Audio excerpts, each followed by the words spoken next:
Yet we often find ourselves using terms to describe what children are able to endure and withstand in our society. And oftentimes that word is resilience.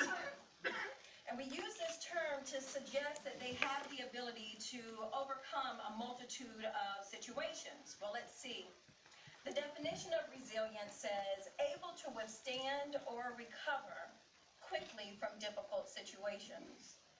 Difficult situations like the recent American Psychological Association study that concluded Black boys are as young as 10 years old may not be viewed in the same light of childhood innocence as other children in this country, and instead are more likely to be mistaken as older than 10, to be perceived as guilty, and face police violence if accused of a crime.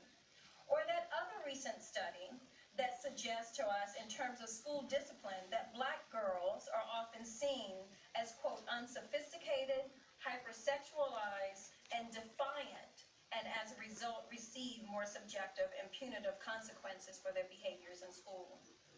Difficult situations like the fact that Baltimore City schools, their school arrests account for 90% of the freaking arrests in this entire state. 90% of the school-based arrests in this state occur in this city only. So 10% represents the rest of the state. Not even feasible or possible. Conditions like those that inform us that 1 in 10 Black males in Baltimore City schools read at grade level by the 4th grade.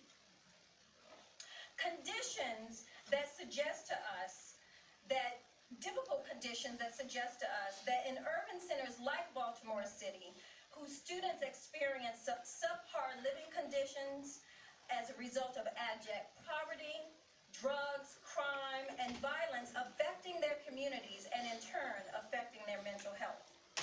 This may be seen as by some as resiliency.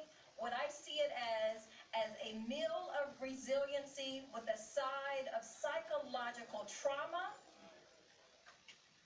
and scarring of our young people. Yet we expect no reaction from the youth, which amazes me that we haven't even seen it before this point as a result of what they have endured. Now we are faced, when will we all question the implicit biases towards Black children and realize that the answer cannot be to continue regulating their bodies, but in fact finding ways to relate to their bodies and to educate those bodies well. As long as these young people are viewed as menaces to society that must be managed and contained, oftentimes with the use of force, then incidents like what we have seen in Baltimore City schools of school police attacking students, as well as Monday's response by a number of youth in the city will not only continue, but will also escalate. The systemic denigration of our children and the under-acknowledgement of psychological trauma upon their Black bodies does not require additional force, but a renewed foundation.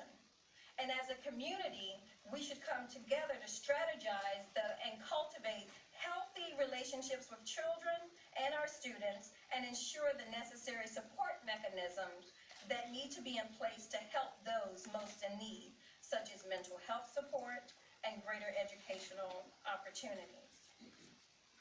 Will we continue to allow fear of these young Black bodies to dictate our decision-making, or are we willing to do the work necessary to see our students as what they are, in fact, children who require guidance, love, affirmation of self-worth, and a reminder that the use of violence in any circumstance is never the right answer. Only then will the word resiliency be used aptly.